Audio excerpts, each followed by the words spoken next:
전도서 8장 7절 말씀 한 절입니다.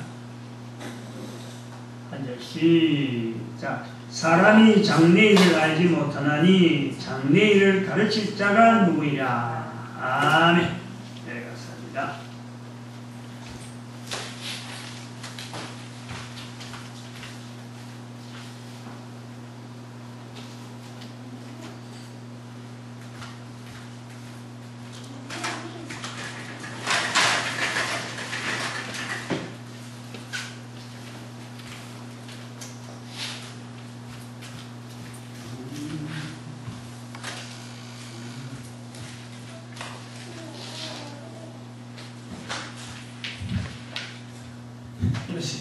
왔는데도 들어나가게.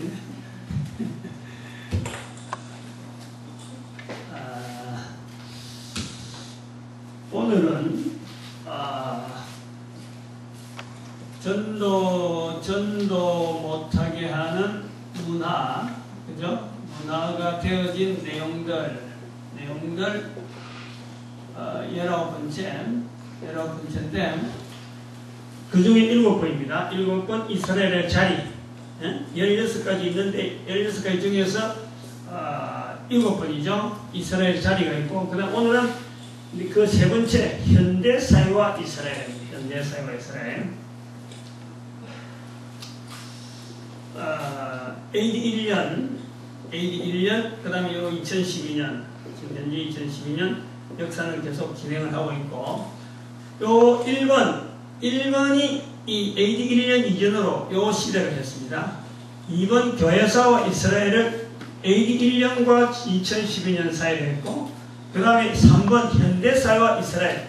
우리가 지금 알기는 나름대로 지금 현재 2012년에 간 요때에 현대라고 부를 만한 요걸 이야기하는 겁니다. 지금 요걸 말하는 거예요. 2012년이 요 정도 있고, 앞으로 지나간 한 100년, 안 그러면 지금 앞으로 돌아올 한 100년, 요 정도 어간을 지금 두고 있는 거예요. 우리가 이제 요렇게 두고, 오늘 요건데, 요걸 하는데, 오늘은, 여기 이제 3번이라고 해요, 3번. 한번 생각을 해볼 필요가 있어요. 왜?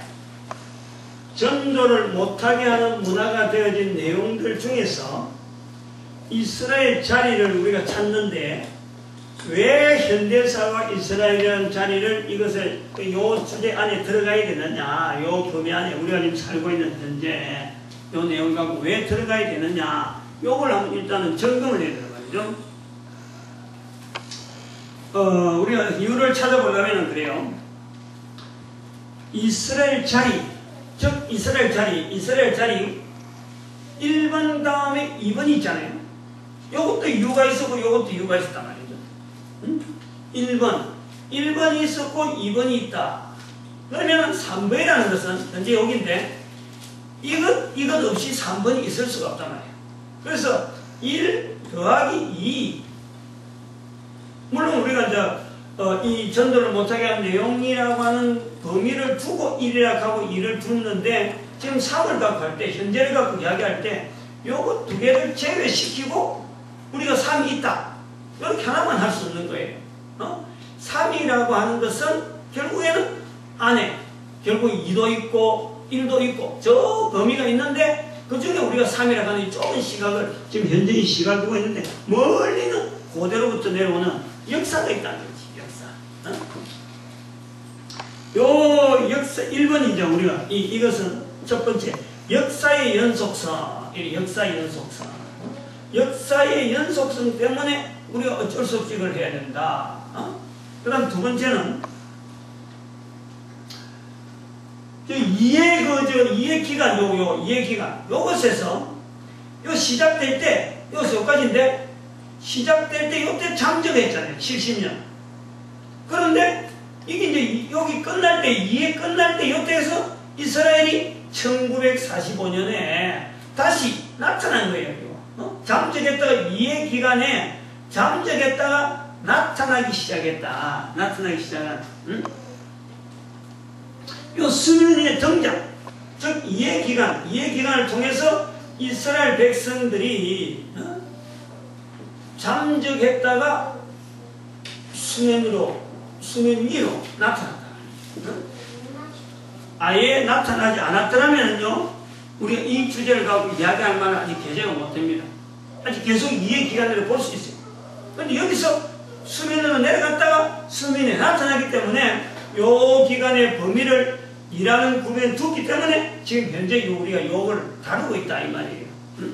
만약에 1945년 이전이라 그러면은 아마 여기 있는 사람들은 요거 전체를 갖고 다루려고 요거 전체 아직까지 나타나지 않았으니까. 근데 우리는 일하는 기간이 일단 하나의 처음과 끝이 결론이 됐고, 그 다음에 3이라 하는 하나의 새로운 기간으로 우리가 살고 있는 이 기회를, 이 시간을 두고 본다. 요 내용 이야기하는. 그럼 세 번째. 여기 이제, 여기 이해서 지금 요 이해잖아요. 요 수면위로 등장하는 요 1945년에 이스라엘의 등장에 전 세계가 이스라엘에 빚을 졌다. 빚졌다. 응?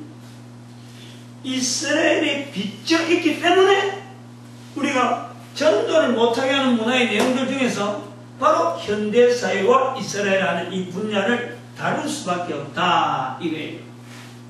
하나, 둘, 세 개를. 근데 여기에 이스라엘의 등장, 전 세계가 이스라엘이 빚진 이 부분이 뭐냐? 구체적으로. 우리 지난번에도 했는데 조금 더 구체적으로 해볼 필요가 있습니다.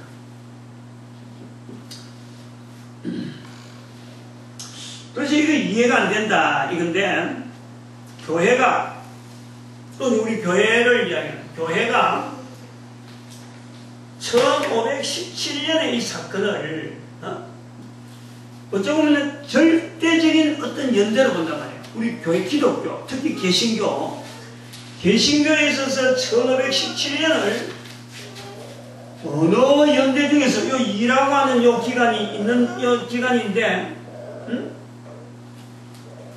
1517년 종교개혁을 거의 절대적인 연대로 본다니까. 요거 빼버리면 교회 이야기가 안 된다 이 말이에요.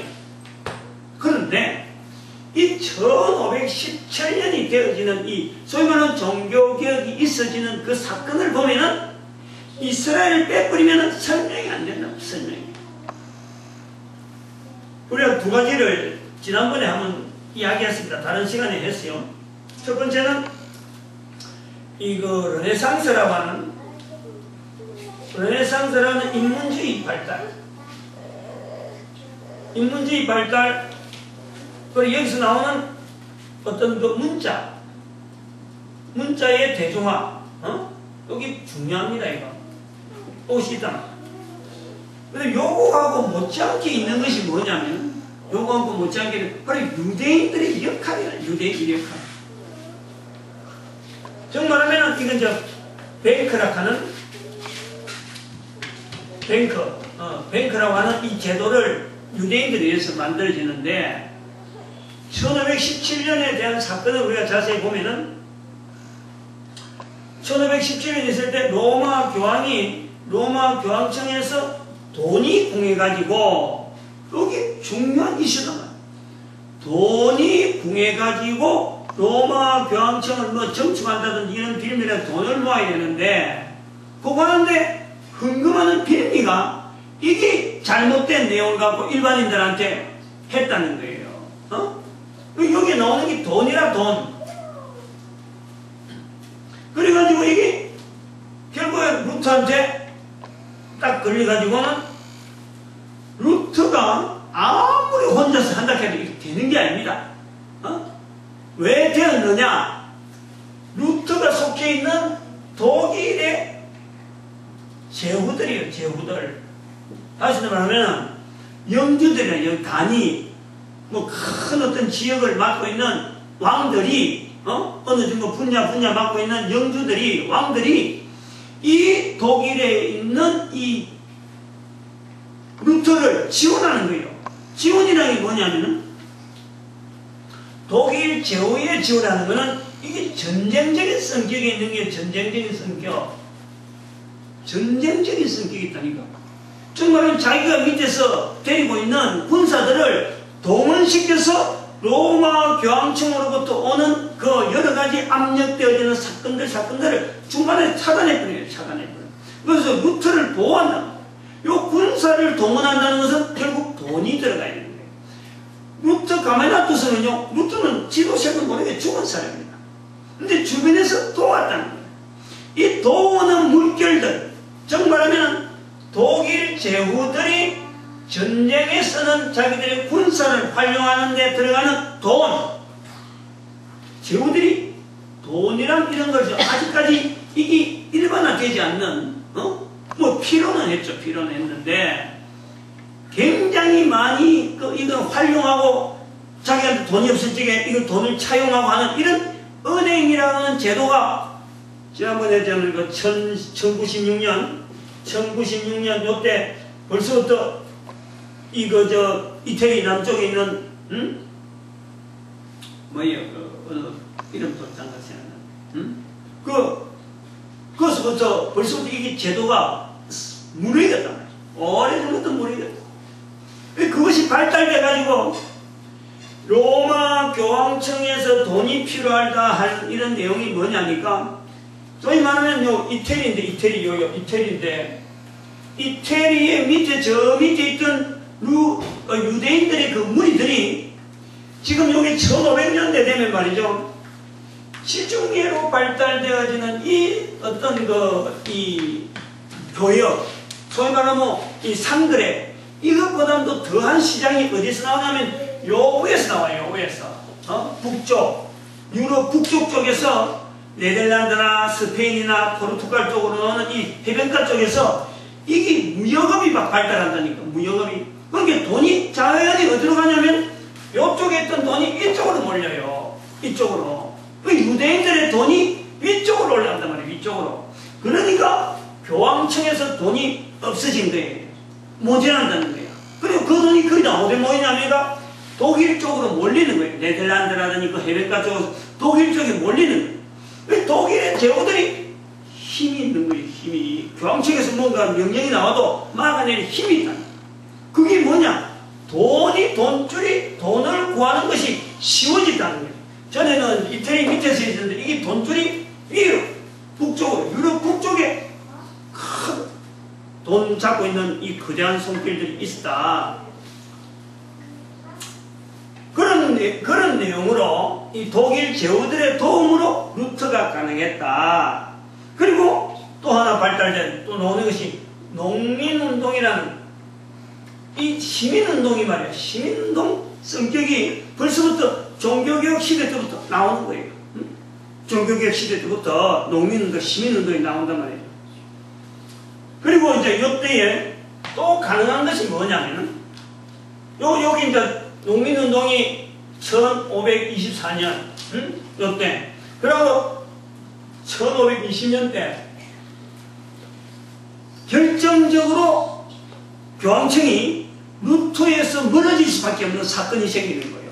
루터 정도 해갖고 이거 뭐 신경 안 써도 되겠다. 즉 루터를 통해서 지금 여기 북쪽에 독일을 주변해가지고 루터가 막 반란 일으키는 거, 그런 그 주변에 막 돈이 막 있는데 이게 교황청하고 막 협조 안 된 이런 거는 교황청이 신경을 꽉 쓰고 있는데 1520년 지난번에도 말했지만 이게 뭐냐니까 스페인이 아주 중요합니다. 이런 연결을 잘 안 해요. 그럼 이제 요셉이가 이제 연결해갖고 알려줘요. 스페인이 1492년에 통일했다고 그랬잖아요. 통일한 거 한 20년 뒤에, 즉 스페인이 통일하고 1492년에 콜럼버스가 이 남미를 발견한단 말이에요. 그래갖고 이 남미를 시커멓게 만드는 게 전부 다 스페인 영토다. 이게 스페인 영토. 여기서 페루 지역에서 남미역의 페루 쪽에서 어마어마한 은광을 만납니다. 은광. 소위 말하는 잉카 제국에 쓰고 있는 그 은을 말이죠. 어마어마하게 채굴하는 거예요. 스페인은 지금도 교황청에 완전히 직속입니다. 직속. 스페인이 지금 어렵다 그러잖아요. 어려운 이유가 있다니까. 아무튼 조금 이따 이야기하고, 스페인이 1520년에 어마어마한 은광을 발견하니까 교황청에서 구테여 루터하고 싸워가지고 소위 말하는 유대인들이 가지고 있는 그 돈 어찌 보면은 좀 이렇게 막 자기들 손에 연락하는 이 예수는 이런 게요 없어도 된다는 거지. 구테여. 그래서요 여기서 스페인이 1520년에 은광을 발견함으로써 이 루터에 대한 제재를 안 하는 거예요. 봐준단 말이에요. 그러면 아이고 요건 좀 알아서 해라. 왜냐면은 지금 여기 루터로부터 나오는 이 종교개혁이 나중에 보면 그냥 뿔뿔이 흩어지거든. 응? 뭐 칼빈파 흘러지죠, 쫌잉글리파 흘러지죠, 막 이래 막 그려지면서 그게 또 공산주의도 나오고 말이야. 가지가지 각계로 나오니까 교황청이 볼 때는 이거 뭐 별거 아니다. 가다가 지리멸멸할 것이다. 안 그래 지금 스페인을 통해서 좋은 소식이 왔고 지금 교황청에 돈이 막 펑펑펑 들어오는데 그건 뭐 골치 아프게 신경 쓰지 말자. 전략이 그래야 된단 말이야. 그래 그 내용을 알아야 돼. 그래서 이게 돈의 흐름에서 유대인들의 역할, 즉 은행의 역할로 인해서 이게 교황청으로 하여금 루터의 그 제압 자체라든지 이 종교개혁되는 자체를 교황청이 신경을 안 쓰도록 되어 있습니다. 처음에는 독일 제후를 통해서 유대인들의 돈 자체를 가지고 어떻게 보면 교황청의 그 힘을 좀 막았다가 보다가 그 다음에 1520년쯤에서 스페인에서 페루에서 어마어마한 은광을 발견하는 바람에 어디 막 스페인을 넘어가니까 스페인의 국력이 세지지. 그러니까 자연히 교황이 힘이 세지고 한숨을 나온다. 그러면 억지로 백성들한테 돈을 걸지라도 스페인을 통해서 뭐 돈이 여유있게 들어왔단 말이에요. 그렇게 봐야 된다. 어른님, 교회라고 하는 우리 이 1517년의 이 사건 자체를 이 사건 자체에서 우리가 참 우리 교회 힘으로 아니면 루터 힘으로 오로지 뭐 교회가 뭐 참 로마 교황청을 하면서 오늘날 기독교가 참 기치를 들었다. 이렇게 할 만한 계제가 안 된다. 요걸 우리가 좀 그걸 통해서 계속해서 좀 알아내야 돼요. 두 가지 이야기를 분명히 했어요. 르네상스 인문주의 발달, 문자의 대중화 이게 넘어가면서 또 베이크락하는 이 제도가요 이때의 뿌리를 내리는 거예요. 돈이 막 필요하고 전쟁만 하고 유대인들이 통해서 막 돈이 막 대주고 말이야. 이런 그저 소위 말하는 대금이라 하는 돈을 빌려주고 이자 받는 이런 일들이 되어지는 거예요. 은행의 그 기능들이 그때부터 나왔다는 거예요. 그 다음에 두 번째 이스라엘 등장이 우리가 전 세계에 이스라엘이 빚졌다 하는 내용을 우리가 왜 이야기해야 되냐면은 현대사는 우리가 요 1945년에 있었던 이스라엘 백성들의 그 독립이라 하는 우리가 구조를 볼 때 왜 우리가 전 세계가 이스라엘이 빚졌다라는 말을 하냐면은 지난번에 제가 말씀했잖아요. 2차 대전 때 독일의 히틀러에 의해서 유대인들이 600만이 죽습니다. 600만이. 그냥 무고한 백성들이 아무 이유 없이 유대인이라는 것 때문에 죽는 거예요. 그때 주변에 있는 많은 자들이 아무도 그거 대해서 독일에 대해서요. 독일이 이런 만행을 지른다니까 아무도 안 보는 거예요. 유대인은 마땅히 죽는 사람으로 이렇게 받아들였다는 거예요. 이것이 아주 오점인데 왜냐하면 지난번에 제가 그랬잖아요. 1차 세계대전이 일어났을 적에 지금 이스라엘 땅이 영국의 식민지라고 1차 대전이 일어날 때 영국의 유대인들이 많이 있었답니다. 유대인들이 더구나 유대인들이 그 돈 있는 사람들이 영국에 말이야 굉장히 많았어요. 그래서 그 사람들 때문에 워터루 전쟁도 이긴 나폴레옹에서 전쟁을 이긴 이 유대인들의 그 돈줄의 힘을 알고 있다. 1차 대전이라 돈이 막 들어갈 때 유대인들에게 손을 내밀었다는 거 아니에요. 좀 와서 돈 좀 대라. 그러면은 이스라엘 그 식민지 그거 너희들이 살 수 있도록 내주겠다. 약속을 했단 말이야. 그래서 유대인들이 돈을 준 거예요. 그런데 이중을 한 거예요. 지금 이스라엘 땅에 있는 아랍 주변에도 또 이야기를 한 거예요. 아, 이스라엘이 안 넘겨준다. 이스라엘에게 넘겨준다 하고 아랍 지역에는 안 넘겨준다. 이랬던 거예요. 그런데 1차 대전이 딱 끝나고 나니까 영국이 안 넘기잖아요. 안 넘겨줬기 때문에 결과적으로 보면 1차 대전 때 영국이 그걸 안 넘겨줬기 때문에 2차 대전에 히틀러가 600만이라는 이스라엘 백성들을 죽였단 말이에요. 유대인을 죽였다는 거예요. 한번 생각을 해봐, 거꾸로. 1차 대전 때 만약에 영국한테 영국에 의해서 이스라엘이 그 땅을 차지했다면 2차 대전 때 2차 대전이 생기지도 않을 수도 있어요, 사실. 2차 대전이 생길 만큼, 왜냐하면 2차 대전, 2차 대전이 생길 만한 그런 이 독일이 힘이 좋은 거는 그 유대인들이 있기 때문에, 유대인들이 딱 받치고 있으니까 거기 독일이 막 부강하는 거예요. 근데 1차 대전 때 만약에 독일에서 유대인들이 그 이스라엘 땅을 회복했으면은 독일에 있는 유대인들이 다 철수하는 거지, 본국으로. 근데 그 히틀러는 절대 그 자기들의 자력으로는요, 이게 일으키지 못하거든. 전쟁을 못 일으키거든. 그건 둘째 치고, 600만이나 죽은 것에 대해서 유대인들이 볼 때는 이게 보통 원통한 일이 아니잖아요. 1차 대전 때 끝났더라면은, 더 이상 2차 대전이 없었으면은, 유대인들이, 돈 한 번 약속해갖고 그럴 수 있다라는 건데, 한 번 약속한 그것이 안 지키짐으로 말미암아 2차 대전 때 600만이라는 인구가 죽었다는 거예요. 응? 따라오는 그것 때문에 이게 너무 이야기니까 대충 듣지. 아니 우리나라 같으면 이게 우리 국민들 같으면 이가 갈 일이야. 이가 갈 일이야. 서방 세계에 소위 말하면 이가 갈 일이라니까. 우리는 지금 예사로 듣고 있어. 예사로. 이거 전혀 지금 긴장 안 하고 있어.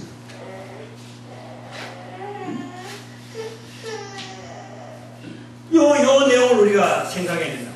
그리고 아까 제가 말씀한 2차 대전이 일어났겠느냐, 또 600만인데 죽였겠느냐, 그 2차 대전이 일어난 것에 대해서, 그리고 또 하나 볼 수 있는 것은, 만약에 1차 대전 때 영국이 약속을 지켰더라면요, 지금 세계의 금융이요, 이렇게 안 돌아갑니다. 안 돌아가는 거예요. 왜냐면 분명히 물결이 다른 물결로 나올 거예요. 지금 유대인이 전 금융을 다 붙잡고 있는 거예요.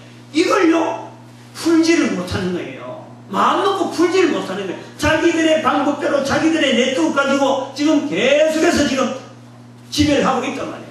응? 왜냐? 지금 세계를 못 믿는 거예요. 이스라엘은. 어느 국가도 못 믿는 거예요. 응? 역사가 있으니까, 역사가. 1945년 독립할 때까지에 이스라엘 백성들은 600만이 이스라엘 백성들이 무고하게 죽은 그 사건 앞에서는요, 설명할 수가 없어요. 요 내용 때문에 우리가 빚졌다라는 걸 알아야 된다. 빚졌다. 응?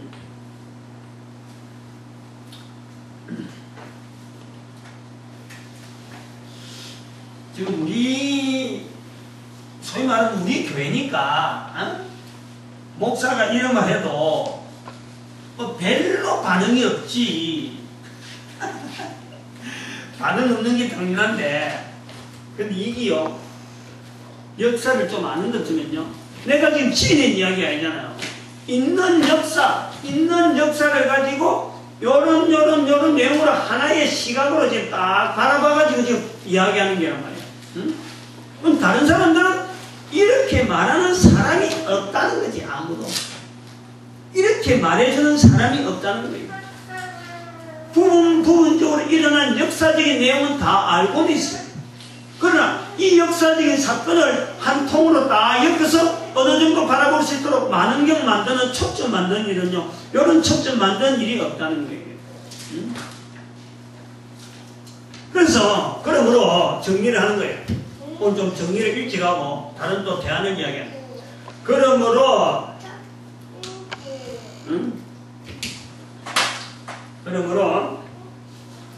지금 현대사회인 지금의 전도를 못하게 되어진 내용들에 대해서 이스라엘에 보는 것, 이스라엘 자리에서 우리가 이스라엘 자리에서 우리가 보는 것은 뭐냐니까, 현재의 모든 나라가, 현재 지금 전 세계가요, 이스라엘 입장에서는 그래요.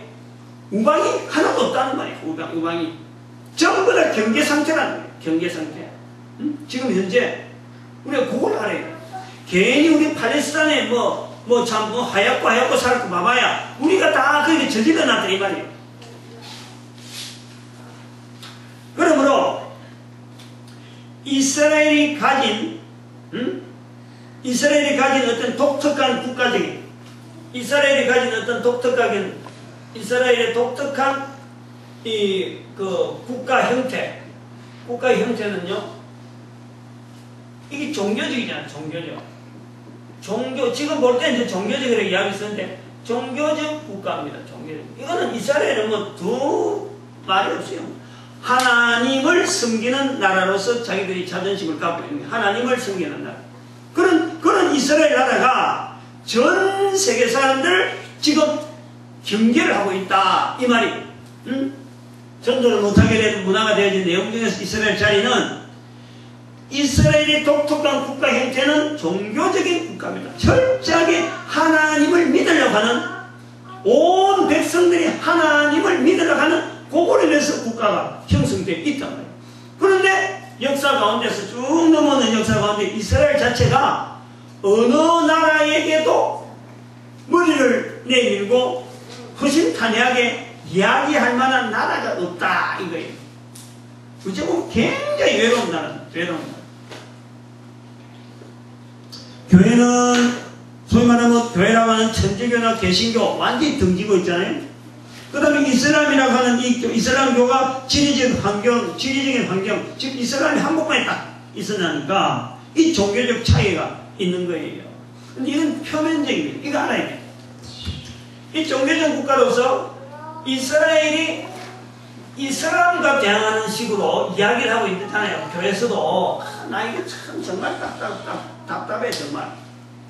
이슬람은 아브라함의 아들 이스마엘의 후손이고, 유대교는 이삭의 후손이다. 그래서 아브라함의 이스마엘과 이삭의 싸움이다. 교회에서 오늘날 개신교에서요 이런 이야기를 하고 있어. 싸움을 부추기는 거고 계속해서 고립시키는 거예요. 아니에요. 그거 우리 완전히 바뀌어야 되는 거예요. 이런 이야기를 좀 하잖아요. 실제로요, 이스라엘이 가장 타겟도라는 적은요 이슬람이 아닙니다. 이걸 알아야 돼요. 이스라엘, 소위 말해 유대인들이 가장 적으로 삼는 건요 교황이에요. 교황. 로마 교황이라.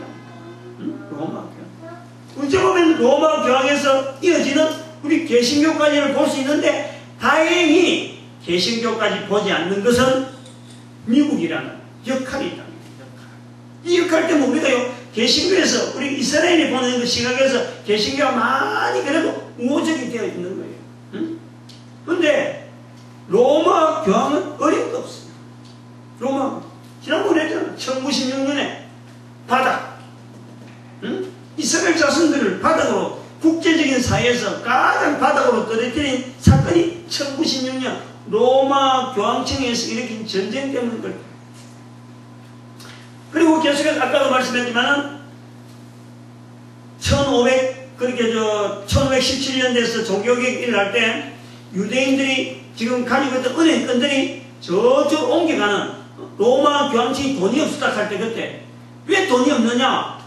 유대인들이 교황청에 돈을 못 가도록 막는 거지. 교황청으로 들어간 돈을, 교황청의 세력을 약화시키려고 그 돈줄을 막는 거예요. 돈줄을.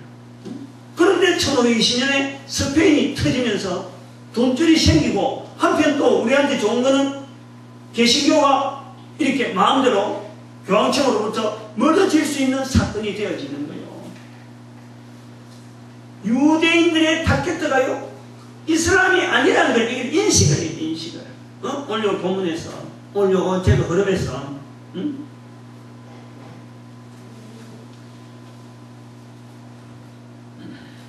그래서 접근점을 보는 거예요. 접근점.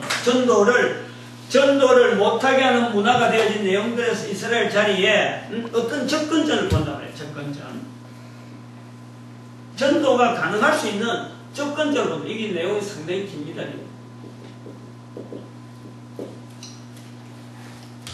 방금도 제가 말씀했지만 유대인들의 주적이요. 우리나라의 주적이 어디예요? 일본이랑 나라가 다르다고 일본이랑 중국이랑 아니잖아. 우리의 주적은 북한이잖아요. 그럼 유대인들의 주적이 어디냐는 거 알아야 주적. 주된 적이란 말이에요. 유대인들의 주된 적. 저는 유대인이죠. 유대인이 보는 주적이죠. 누구냐면 이 교황이에요. 교황청이. 즉 교황을 중심으로 해서 다스리는 천주교 자체를 천주교 세력을 말한단 말이에요. 이거는 합할 수가 없어요. 그러면 우리가 좀 생각을 해봐야 돼요. 우리가 지금 요 접근점을 전도하기 위한 접근점을 찾으려고 그러면은 우리가 지금 속해 있는 이 교황청의 관계가 이 천주교로도 갈라지지만은 또 우리 개신교로 갈라지잖아요. 개신교 입장에서는요, 이스라엘이 아브라함의 아들 이스마엘과 이삭의 싸움이라 하는 이런 말은요, 입 밖에 내서 안 되는 거예요. 자꾸 그런 싸움을 부추기고 우리가 접근점이 없어진단 말이에요. 우리는, 개신교는 철저하게 교황 제도에 대해서 브레이크를 걸 수 있는 부분은 우리는 자꾸 제공을 해줘야 된다는 말이에요. 다시 말하면, 지난번에 말씀했잖아요. 교황의 요즘 것만 놓고가지고 또 이스라엘이 막 바다고 넘어지는 바로 이거 회개, 요 회개, 요거 사이가 회개라고 그랬거든. 바로 우리가 회개할 점을 찾아야 돼. 회개할 점을. 이스라엘 관계에서 우리가 접근할 수 있는 건요, 교회라도 회개를 해야 될 수 있는, 교황이 잘못한 것에 대해서 우리는 회개할 점을 찾아내야 되는 아주 중요한 기능이 바로 오늘날 개신교에 있단 말이에요. 개신교.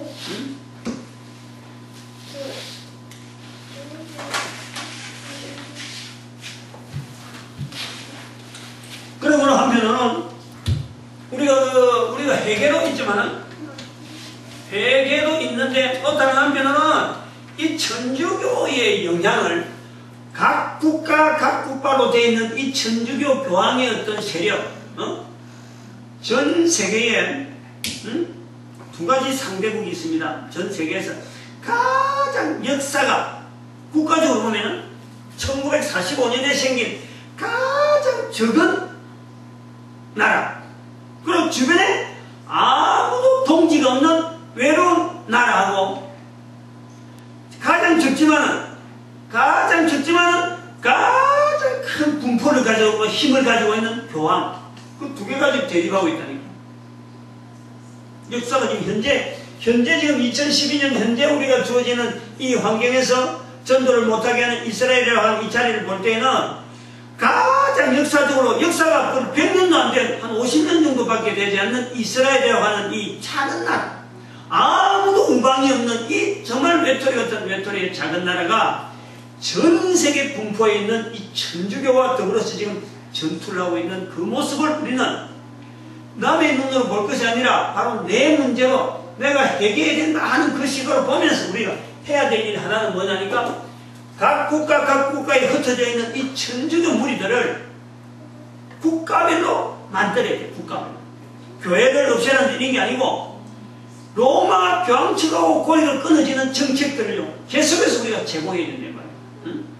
그래서 제가 말하는 것이 우리 한국의 한국적 천주교 이런 이야기를 자꾸 이야기하는 거예요. 한국적, 즉 그 민족 단위의 천주교가 세워지도 유지가 되도록 우리가 지원을 해야 된다는 거예요. 그것은 설레가 있는 거예요. 영국이 그 일을 했거든.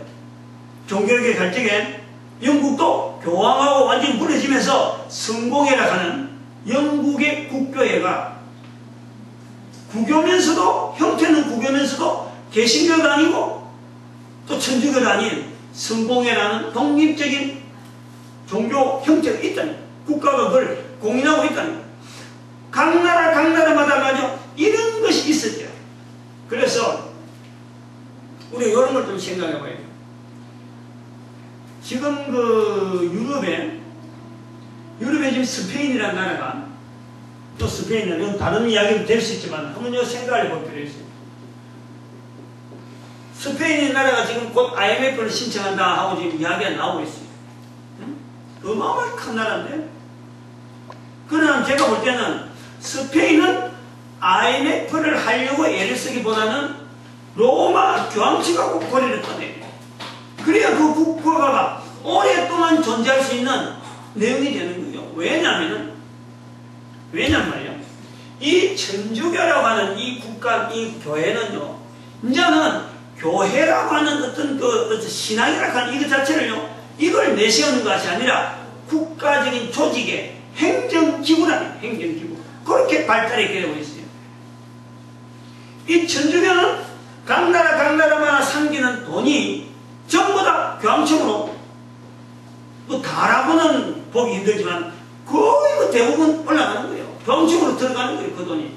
근데 봐봐요. 이게 얼마나 나쁜 일이냐면, 왜 민족적인 이 천주교라는 말이 나와야 되냐면요, 우리나라의 외화를 내가 돈이 많다고서, 예를 들어서 우리나라 내가 돈을 함부로 그냥 내가 가지고 있는 돈이 뭐 수억이라 그래서 수억을 들고 우리나라 안에 쓰는 건 괜찮아요. 그러나 그 수억이라는 돈을 들고 비행기 타고 갈 수 있을까 없을까? 못 가요. 달러 바꿔갖고 가면 갈 수 있을까? 못 가요. 왜 못 가느냐? 외화 반출이란 말이에요. 외화 반출. 우리나라 돈을 함부로 다른 나라에 함부로 못 보내요. 그러려면 우리나라 돈이 다른 데로 가면요, 물론 달러를 바꿔서 뭐 여러 가지 다른 나라 돈을 바꿔서 가지만, 그래 되면요, 우리나라에 있는 이 잔고, 이 금융에 흘러가는 돈 자체가 자꾸 씨가 마르는 거예요. 없는 거예요. 무슨 말인지 알겠어요? 스페인에서 만들어지는 이 아무리 장사를 많이 하고 아무리 뭐 참 거래를 막 일으키도 교황한테 타는 돈, 이건 어떻게 막을 길이 없어요. 그렇게 많은 돈이 흘러가는데 어떻게 해서 이 큰 나라가 경제가 생긴가? 자기 나라 돈이 외화 반출로, 외화 밀반출로 그냥 나가는 형태인데 어떻게 해서 그 나라 경제가 일어날 수 있겠어요? 그래서 안 된다는 거예요. 제가 이야기하는 거죠. 스페인 같은 경우는 어쨌든 로마 교황청하고의 고리를 끊는 정책을 되도록이면 일찍 IMF 기관을 통해서 하든지 아마 국민적인 여러 가지 어떤 필요합니다. 영국과 같이 아예 성공의 형식으로 해갖고 국가 단위의 어떤 교회 조직을 운영할 수 있는 어떤 이 체제를 만들어야죠. 그러한 어떤 법안이 통과되어서 교회도 있고 국가도 있고 이래야지. 지금 IMF 아무리 거쳐 또 지나봐요. 지금 유럽 자체가 어려워요. 그런데 봐봐요. 여기에 비해서 독일은 지금 현재 유럽이 다 지금 어렵다 하는데 유독 독일만은 눈이 반짝반짝하고 있대. 눈이 반짝반짝. 응? 독일의 차가 뭐 대단히 잘 팔려서 지금 독일 경제 지금 아주 지금 호기를 맞이하고 있다 하는데, 그건 그렇게 단순하게 보면 안 돼요. 독일은 봐봐요. 1차 대전을 거쳤죠. 2차 대전을 거쳤죠. 유대인까지 학살했는데 독일은 지금도 멀쩡해. 말했잖아, 지난 시간에. 유럽의 수많은 나라들이 영국도 그렇고 프랑스도 그렇고 그 다음에 스페인도 그렇고 유대인들을 추방할 때 갈 수 있는 곳이라고는 독일이었어. 그러니까 독일에서 아까 보기에 루터가 거기서 종교개혁해도 멀쩡하게 이 제후들이 도운단 말이에요. 응? 유대인들이 가가지고 경제적으로 사회적 구조를, 소위 말하면 재정 상태를 탄탄할 수 있는 구조를 만들어낸 거예요. 응? 요걸 아시는 거죠? 이런 거 누가 이야기하겠어요? 응? 왜 스페인은 팡팡 나가는데 독일은 멀쩡하느냐? 왜 전 유럽이 쩔쩔매는데 독일은 빵빵하느냐? 응? 독일의 마이스트 제도 같은 이런 거, 마이스트 제도, 소위 말하면 유대인들의 철저한 애들한테 빵을 그냥 주지 않고 빵 만드는 기술을 가르치는 거예요. 철저한 개인의 기능이 사회적으로 쫙 깔리도록 아주 단단한 재정을, 사회적 재정을 기반을 하는 이런 제도를 유대인들이 쫙 모여가지고 재정을 전 유럽에 있는 재정을 막 굴리면서 그 나라 기반을 닦아놨다는 거야. 이런 그 이야기를 참고 한 번 정도 들어보는 거 말이에요. 이게 어마어마한 지금 기가 번쩍하는 거지, 기가 번쩍. 그러니 제가 처음에 요거 이스라엘 자리 이야기할 때 우리 우리 민족의 지도자들은요, 이 강의를 끝까지 들어요, 이 강의를. 끝날 때, 어디 끝날지 모르지만 아주 중요한 내용인데, 저도 생각해서 처음부터 준비한 게 아니고, 하면서 이렇게 다음 주 뭘 할까? 그날, 수요일날, 오늘 뭘 할까? 오늘 한 거예요, 오늘. 앉아가지고. 점심 먹고 나면 이제 제가 늘 하는데, 이렇게 정리해 주시는, 그러고 내 이름을 날리는 게 아니고, 내 같은 사람한테 오는 이유가 있다니까. 왜냐면은, 지금 타겟트가 전 세계 석각들에게 어쩌면 사탄의 무리들, 어쩌면 적대국들이 전부 다 곤두시고 지금 막 세우고 있으니까 서로 간에 경계가 돼가지고 어떤 일 발표내는 게 시시하고 초반에 전부 다 선을 꺼버리고 말이에요. 이러는 거예요. 그런데 내한테 아무도 지금 제재를 하지 못하고 있는 거예요. 아무도 신경을 안 쓰고 있는 거예요. 근데 저한테는 뭐가 있냐면 영상으로 만들자는, 영상으로. 언젠가는 이게 드러난단 말이에요, 밖으로. 응? 언젠가는 하나님이 영상으로 쓸 때 이거는 좀 말릴 수가 없는 거지. 그걸 저는 준비시키고 있다는 걸 제가 아는 거죠.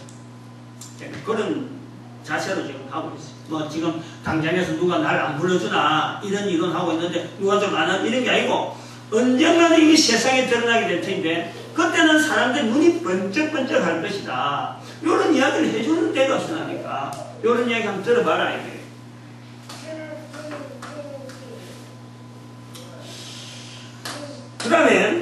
그러면 접근의 가능성 또 두 번째 또 주적이 이제 교황청에 관계돼서 이야기를 했고 두 번째 내용이 상당히 또 중요합니다. 이 스페인하고 또 관계되는데 스페인이 1492년에 왜 스페인이 관계되냐 말이죠. 왜 스페인이 관계되냐. 왜 지금 스페인이 IMF를 낚여있고 또 이런 방법을 왜냐면 교황청하고 관계되니까 교황청. 응? 교황청의 흐름을 좀 우리가 좀 알아둘 필요가 있는데 지금 프랑스는 교황청에 소위 말하는 프랑크 제국 아주 유명한 지도자들 그 사람들이 로마 교황청을 지원하는 쪽에 있습니다. 근데 나중에 이제 스페인 쪽으로 넘어왔는데 또 다른 신성 로마 제국에 하는 지금 바로 소위 독일한 오토 제왕으로 통해서 오토 왕을 통해서 오토 이생강을 통해서 말이죠. 이 신성 로마 제국이 지어지는데 그건 독일은 철저하게 프랑스와 교황청하고 밀접한 내용보다는 자꾸 견제하는 쪽에서 견제하는 쪽으로 빨려가는 쪽이 아니고 견제하려고 했단 말이에요. 견제하는. 그러니까 유대인들이 교황의 압력에 의해서 나라마다 유대인들을 뺄지게 전부 다 독일에 모이게 되는 그런 계기가 있는 거예요. 그래서 이 1492년에 하는 이 사건에 스페인이 콜럼버스가 가잖아요. 콜럼버스. 이제 콜럼버스 이야기예요. 콜럼버스가 신대륙을 발견하는데 우리가 아주 봐야 될 중요한 요소가 있습니다. 보통은 동쪽으로 가는 거예요.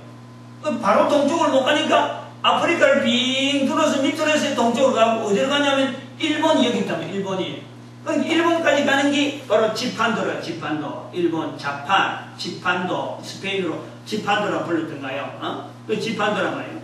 그렇게 가는데 콜럼버스가 그때는 지구가 둥그니까 지금까지 동쪽으로 가는 항해 노선만 있었지만은 서쪽으로 한번 뚫어보겠습니다. 그러면은 서쪽으로 계속 가면은 요거하고 같은 위도로 해서 가면 요거까지 내려와서 계속 서쪽으로 가면은 있을 겁니다. 일본은 만날 겁니다. 그래가지고 국왕한테 그걸 받아가지고 출발한 거예요.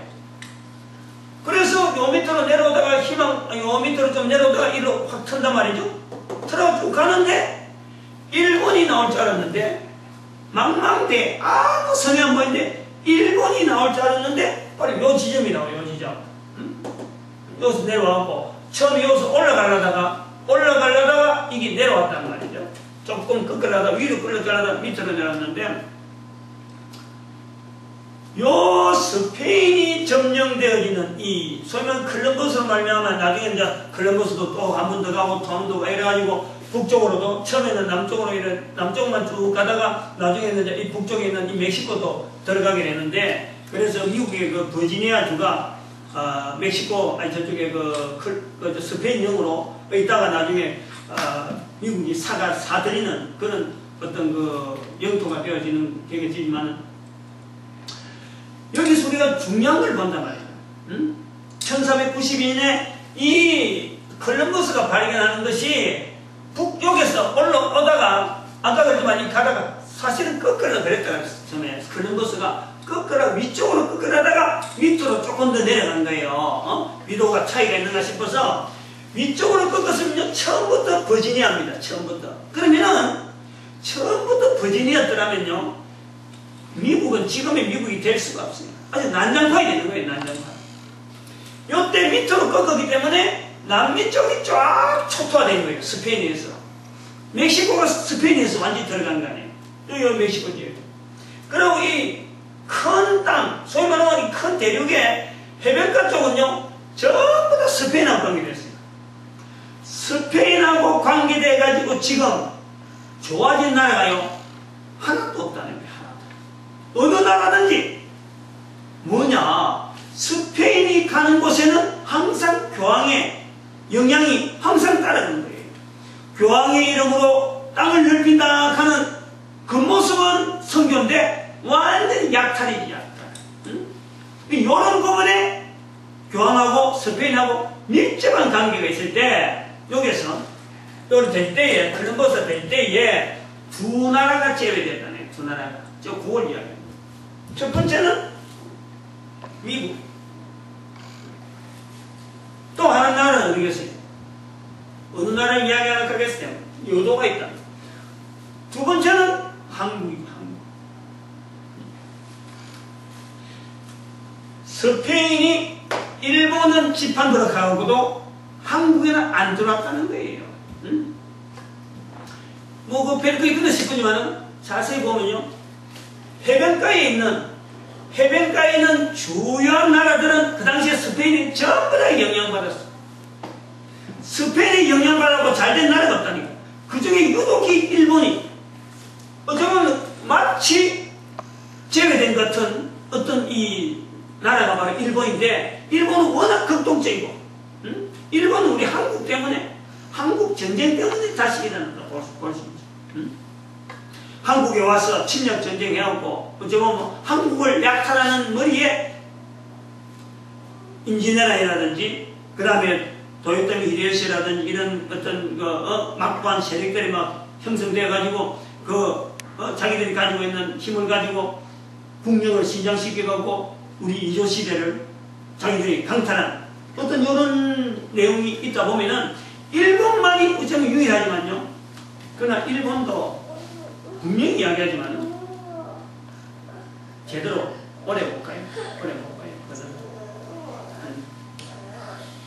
그래서 이 미국, 한국 제외됐다는 이 부분에 대해서 지난번에 미국이라는 나라는 지난번에 한국이라는 나라는 1945년 유태인들이 나라를 일으킬 때에 같은 동년에 일으킨 나라. 그 다음에 미국은 유일하게 유대인들이 지금 이스라엘이 등을 그래도 은근히 기대는 나라. 전 세계적에서 유일하게 미국 하나만은 나름대로 소통을 하고 있는 유일한 나라. 그러나 완전한 오픈은 하지 않아요. 완전하게 마음을 열진 않아요. 요걸 우리가 알아요. 그러면서 우리는 이 접근점에서 우리 한국에 해야 될 일을 우리는 은근히 생각을 해봅니다. 한국이 해야 될 일. 간단히 제가 말만 좀 합니다. 이스라엘의 접근성에 미국이 가장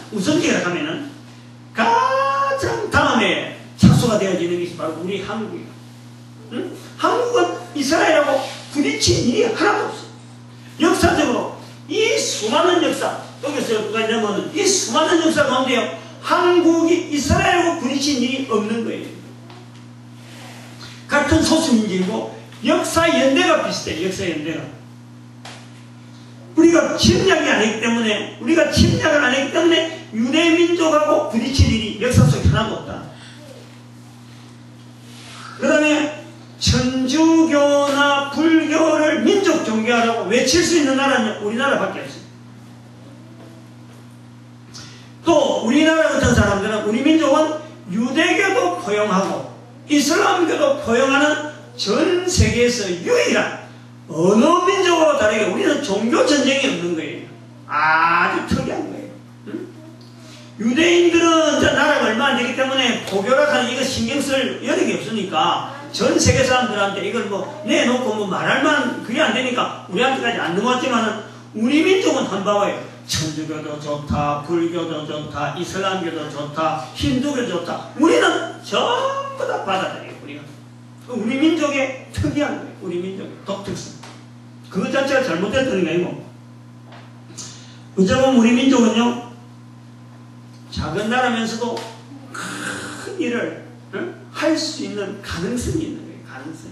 다른 나라는 그 나라에 따라서 이게 딱 어떤 고정된 루트가 있다, 길이고 뭐 행정이 있다 하면, 우리나라는요, 개연성이 너무 커.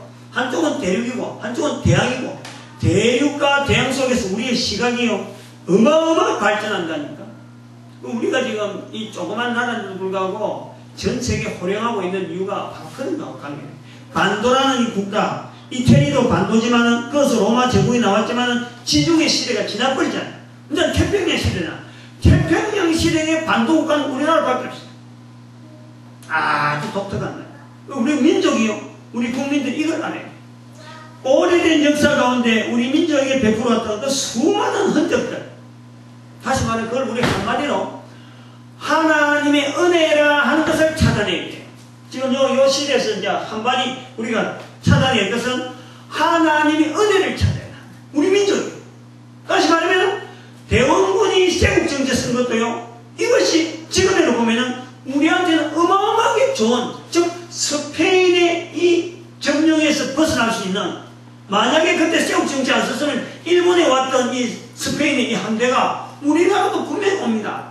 그런데 우리가 워낙 탄탄하게 세국정제 쓰다니까 다른 나라들이 소문 듣고 괜히 그까지 가고 일본만 해도 되는데 뭐 조그만 나라 그거 뭐 이래가지고 그들도 보지 않은 거예요. 지금 보면 역사를 보면은 그렇게도 볼 수 있다. 다르게 보면은 하나님의 은혜다.